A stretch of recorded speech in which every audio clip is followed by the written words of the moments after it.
Welcome everyone to the Global Mindfulness in Education Summit. Today I'm really excited to introduce you to Katie McLean.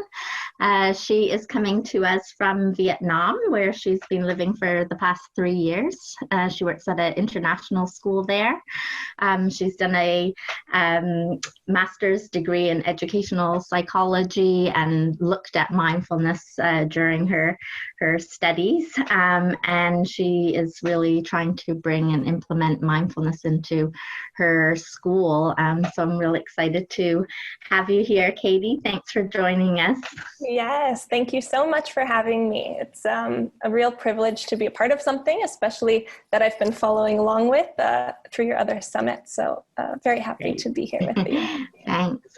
And Katie's given us a developmental mindfulness PDF that you can download, and she's got a really good website that has a lot of the research on there and why mindfulness is important to bring into school. So take a look at that. We'll have all the details below this video. So Katie, tell us first of all how you got interested in mindfulness. What was your first experience that maybe led you on this career path?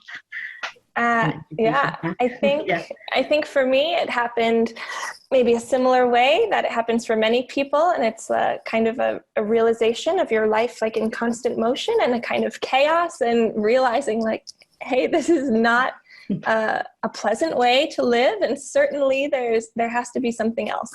So kind of wanting to find an anchor in the busyness of everything. And I just started doing some reading and investigating into different meditation practices, and then slowly working it into my everyday life. And before much time, you start to notice these kind of big changes in yourself and your thinking and your relationships. And I, at the time, was a teacher working at an international school in New York City. And I thought, really, when it was time to go for my master's degree, what interest did I have in education? And it really was mindfulness. So trying to figure out how we could bring mindfulness to our children, because if we could offer them these mindfulness practices as they're growing and really integrate it into their neurological system, then we don't have to do this kind of hard deconstruction as adults where we're trying to unlearn, and to redirect our thoughts and learn a new way of living. So really that kind of became a passion of mine, and I went back for educational psychology, as you mentioned, and then really was able to do some work with teacher-directed mindfulness programs. So looking at programs that were well-researched and had empirical studies and that were led by the teachers, instead of maybe programs that come and push in, really starting to think about how we could study sustainable programs for schools or just teachers to adopt. Right.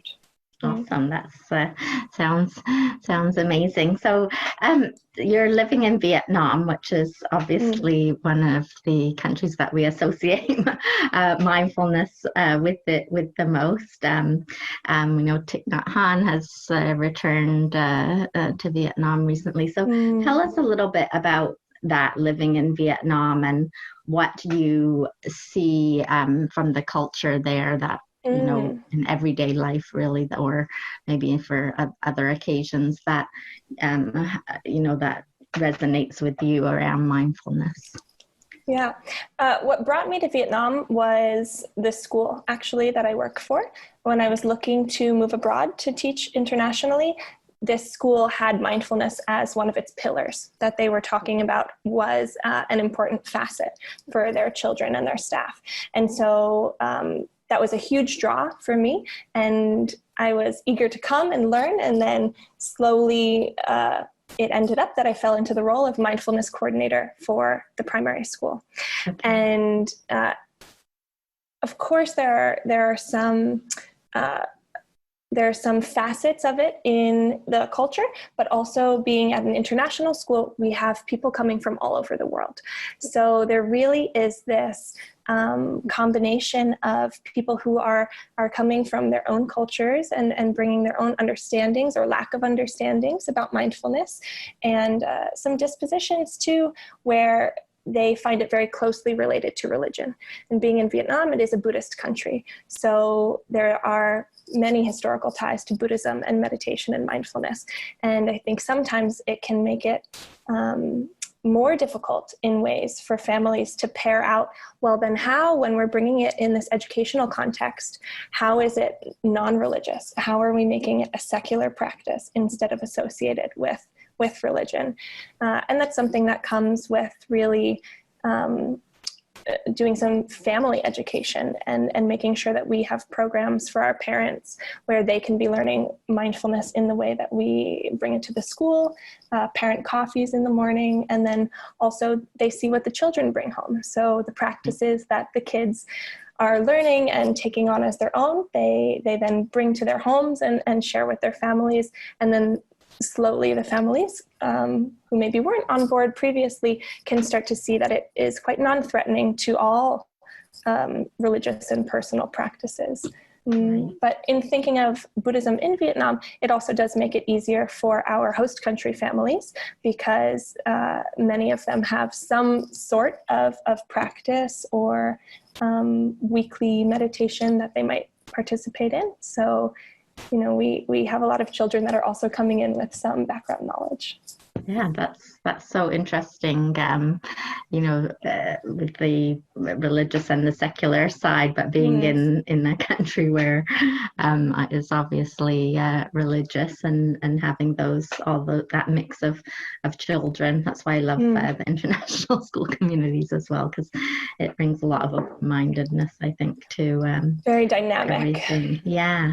So tell us, what are some of the challenges that you've faced, maybe bringing mindfulness in, or that you feel Vietnam as a country may face around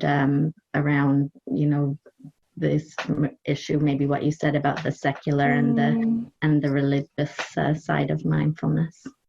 Within the school and outside of the school, I think there are maybe two hurdles. So outside of the school, having places for group practice or opportunities for mindfulness for expats is maybe more limited, because there are many programs in Vietnamese, and I credit all the people I know who have learned it well, but there are very few of them. It's a tricky language to get under your belt. So while there are practices in Vietnamese and those communities, having a community of mindfulness for expats is really more limited. So in terms of practicing outside of the school and outside of the community of teachers that we have, or just others that who practice, it's a little harder to find. In terms of challenges in the school, being at an international school, often you have teachers who sometimes are following a partner's career, but often want to live internationally. And there's a lot of kind of transience moving between schools. Like a post will be 2 years to 5 years on average, and then many teachers leave. So working with a body of teachers who are constantly changing is very difficult, because even if you are able to offer a very in-depth training and really work with the incoming staff, the next year you have a huge cohort of new incoming staff. And so really working to build a program that can carry over year after year, it's difficult to figure out a good model when so many of your teachers are transient. Yeah, this is a huge issue in international schools, that continuity and sustainability of programs. So tell us a little bit about the program that you like. What are you doing in your school? What does it look like? Similar to the way that I found mindfulness, the way that it worked itself into our school was because our headmaster was having a personal experience with mindfulness and saw the way that it changed his life and had the same, kind of a revelation that, hey, this is something we need to be doing with our children from as young of an age as we can. What a beautiful tool to give them through life. So he's really the one that brought it from his heart into the school. And that was a number of years ago. And the program has been developed through over those years. And I think now we're really trying to find a way that it can carry over year after year, despite staff changes, and working with all stakeholders, parents and children, and empowering our teachers also. So one thing that's very helpful is that we have it timetabled into our day. So every day within the timetable, there are 10 dedicated minutes for mindfulness. And besides giving teachers the space to practice mindfulness with their children, it's also showing the community that it's a priority of the school, because we're taking this designated time on a daily basis to revisit our practice. We also work to do a lot of training with our teachers before the children come back at the beginning of the year. Returning teachers and new teachers, right? We always talk about beginner's mind with meditation. So, even if you've done a practice before, that we can always be doing it again, because our mind is different moment to moment. And then working with a lot of professional development opportunities throughout the year where we're revisiting it. One thing we'd like to do is offer some staff retreats where teachers can opt in, and there are so many beautiful places around us that we could offer a day-long retreat, or maybe even 2 days. But this is a factor too. We're exposing it to this huge staff. We have about 200 staff members, and with mindfulness, it matters how you approach it. And 200 people can hear the same message, and for some of them, it may be something they're already doing. For some, it may be inspiring or make a spark. And for others, if you're not in a place where you're ready to take it on, then there's really nothing someone can say or do or a practice that they can expose you to. So really the first thing that we try to do is encourage our teachers to develop a self-practice, because it's critical that they see the benefits in their own life and that they can take it on as their own. It's quite dangerous, I think, to deliver something if you don't have a belief or understanding in it, right? There's kind of this analogy that you can't stand on the outside of a pool and yell to someone the directions of how to swim, right? Like when you're teaching someone to swim, you need to be in the water with them and know what you're doing. And so mindfulness is very much the same. Yeah, it's. I remember I was at a conference last year that John Kabat-Zinn was presenting, and they had young children sharing their mindfulness stories. And one little girl that was about 6 said, she was asked, what advice would you give to teachers? And she said, don't tell us to be happy when you're not happy. Wow, so smart. It is true. And with adults or with children, mindfulness should always be invitational, right? And there's a beautiful story. My colleague, she is the mindfulness coordinator at our upper school campus, and she told a beautiful story just last week to me of a child who was always very resistant. He would sit on the side and not participate.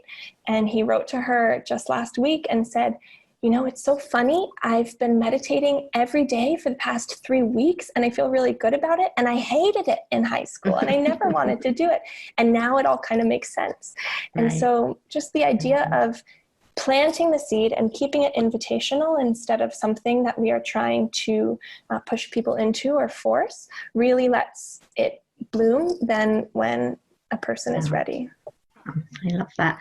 And to tell us a little bit, I know you encourage teachers to kind of make that time, I guess the 10 minutes, their own, and bring in practices that work for them. So how does that work, and what does it look like?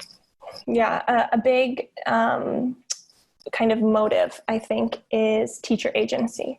So the same way that every classroom looks different during all parts of the day. Based on the teacher, mindfulness should be the same. And we know when someone is saying something without authenticity, right? The little girl who's saying, don't tell me to be happy if you're not. And it's very much the same with mindfulness. Children are extremely receptive to what we're thinking and feeling. And so empowering teachers to find practices that they feel comfortable delivering and that feel natural for them, I think is a really important step. The same way that children get something out of everyone they interact with, they'll be exposed to many different styles through their school life. And that's a beautiful thing, because then they're finding their own style. There's a number of ways that we encourage teachers to develop their, I kind of call it making a mindful menu, but just a kind of broad investigation and really exposing our staff to as many different practices and styles as they can get their hands on, and then kind of culling it to see what feels comfortable for them. So I can sing a cleanup song, to get the kids on the rug, for example, but I'm not a singer or a musician. And so, anything with music and song is something that's more uncomfortable for me. But the very dramatic animal breathing and role playing that we can do with the younger years is very comfortable for me. So really finding our roles and how we deliver the mindfulness is important. We have some teachers who work as a grade level, and they've done something beautiful, which is to offer mindfulness workshops. So they each may be doing a different style. Maybe one teacher is offering a body scan. Maybe one teacher is offering just a relaxation, a guided relaxation. Someone else might be doing breathing activities or something musical in another room, and children can then take their own agency to say what kind of practice they want or need for the day. And that's building something beautiful also, because then we're telling children, you can check in with how you're feeling and what you need and make a decision of what will serve you best day to day, right? Because what we need is different day to day. And that's the same with our students. Yeah. Oh, I love that. The workshops and giving that choice to students. That's really, really beautiful. And also what you said about the worst thing when something's awkward or unauthentic or not natural and you feel forced to do it. So I love that that your school allows that flexibility in there. That's really wonderful. So tell us a little bit. Yeah, sorry. It's also helpful just to have a kind of menu of the things that you've done before, that you've introduced to the class, because as teachers, we know how busy the day can get and how much we have to plan for, and also how much goes out the window based on everything that we didn't plan for in the day. And so having a kind of resource that you can refer back to of the things that the children already know, the things that have worked well, helps you to read the room and take the temperature of what the kids need, and then choose a mindfulness practice for the day, or even to let the children choose what they want and need, and they can reference the practices that they already know. So it really has been, I think, a helpful tool to kind of make our own menus, and I'd encourage anyone to do it. Yeah, that's wonderful. And tell us a little bit about this developmental mindfulness PDF that you developed. Yeah, really in thinking about how we could help teachers understand their children and the mindfulness that they can be doing with their students, I started to notice that there's a real lack in the field of mindfulness in talking about developmentally appropriate practices. So there are many programs and trainings, and all of which have very different credentials and approaches. It's a little bit of what I was investigating with my graduate degree is just kind of the disjoint nature of all the programs that are being offered. But still, there is a big gap in the research and in understanding what mindfulness practices are appropriate for which milestones. And so looking at not only developmental research, but also just our neurological functioning from early childhood up until adolescence. I really wanted to create something that could help match where we are cognitively and what kind of practices would be best serving for the ages. So in looking at resources that we could learn from, some developmental theorists, but then also Daniel Rechtschaffen has this book, the Mindful Education Workbook, and it's really fantastic for understanding developmentally appropriate practices. So kind of taking some of his insights from that book. There's another one called Yardsticks, which is by a guy, Chip Wood, and it's a great resource for teachers to understand kind of the norms socially, academically, and cognitively of the age groups they're working with. And a number of other places. I really just wanted to pull something that we could put in a very clear way, something that is easy for teachers to read and understand where their children are, why, and also what that means in terms of activities and practices that they can do. As a teacher and as a visual culture, I think we quite like something colorful, like an infographic. So I just wanted to create something that was really simple, but that could make those alignments. So like any continuum, it's the idea that you can introduce it when it's appropriate and then carry it on. So for example, in the early years, they're very sensory, they're very egocentric, they're really developing their gross motor skills. And so you can do things like connecting with the senses, and you can do guided storytelling, you can do big yoga and movement. But that's not to say that in middle school and high school, you can no longer do those things. It all carries up, but it doesn't work the opposite way. When we're thinking about introspection and global perspectives, certainly those concepts are far too abstract for early years children, because they are in this very egocentric place and they're not capable of that thinking. So really just trying to match what the brain is capable of and what that might look like in terms of mindfulness. I think your visuals are so important, especially for people who are new to this. Just to have that overview is really useful. So tell us what about one of your favorite practices, and maybe you can share that with us. Something that that you share with kids, or that's effective for you or for the teachers that you work with. Sure. One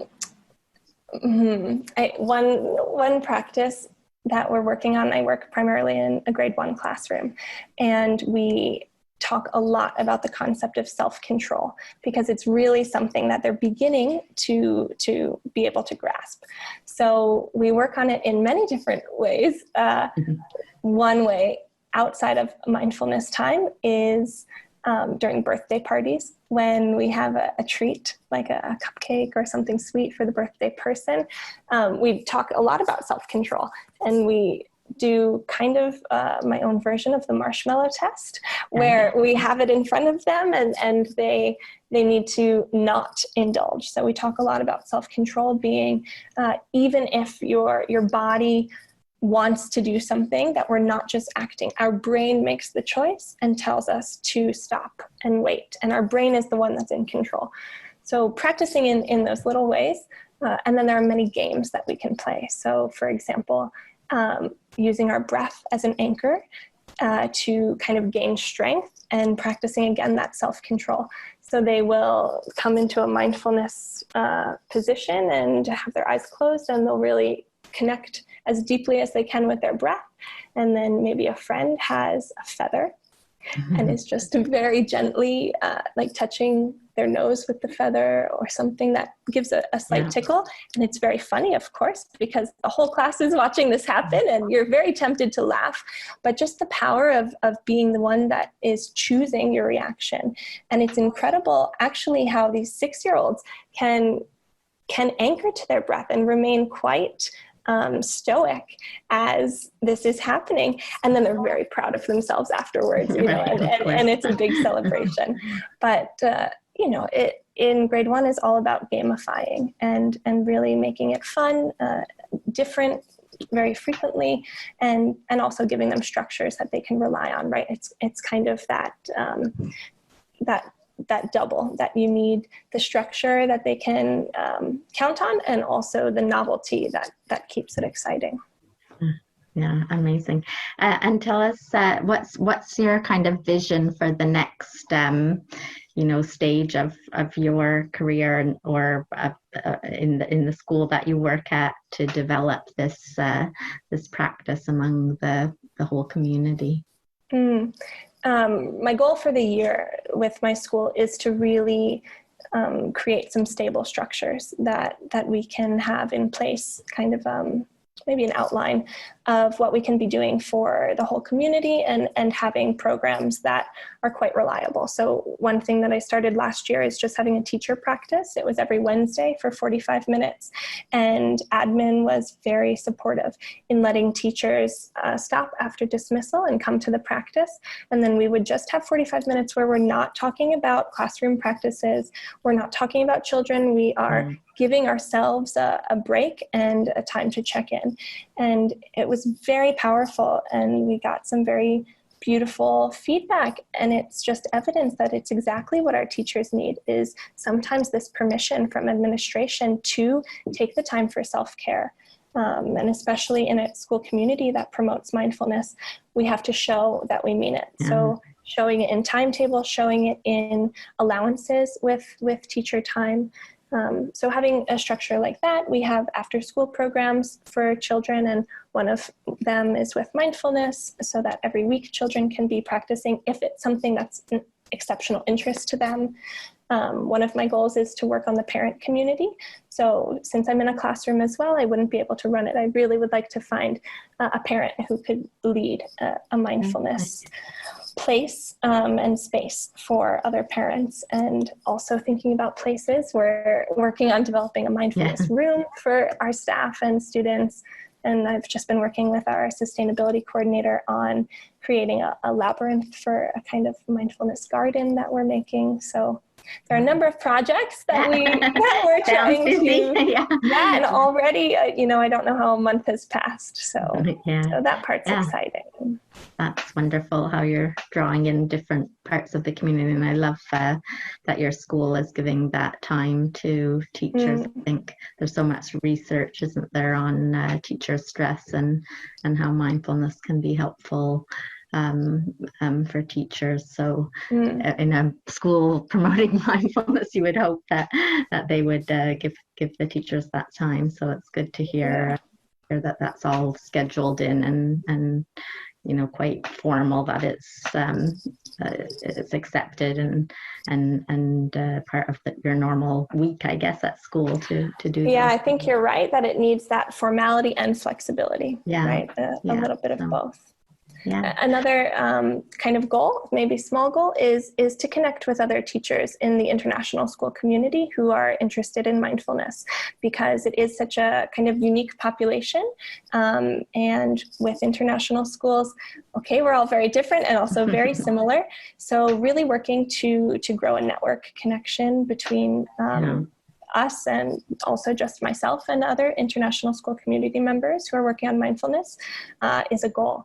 Actually, we started a Facebook group. It's just called Mindfulness in International Schools. And I connected with a woman from the American School of Warsaw, who we just are trying to really create a place for specifically teachers in international schools working with mindfulness, because there's not this kind of connected community yet. And I think it's really important as we move into mindfulness becoming a more popular thing in education. Right. Yeah, that's, I think the connections are the most amazing part of this community. Like, there's so many people doing such interesting things all over the world, and that's why Chris and I wanted to do this summit, because we both work a lot internationally, and and we were like, oh, this is happening here, and let's talk to everyone and see what's going on and share. So it's really, really interesting. But thank you so much for joining us today and for sharing what's happening at your school in Vietnam and with your own personal journey, and for sharing those great resources with us as well. We'll have those listed below, and hope one day that we can meet in person. Yes, I do too. Thank you so much for having me. It's been wonderful, and I can't wait to follow along with the rest of the summit. Great. Thanks, Katie. Yeah, thanks, Helen.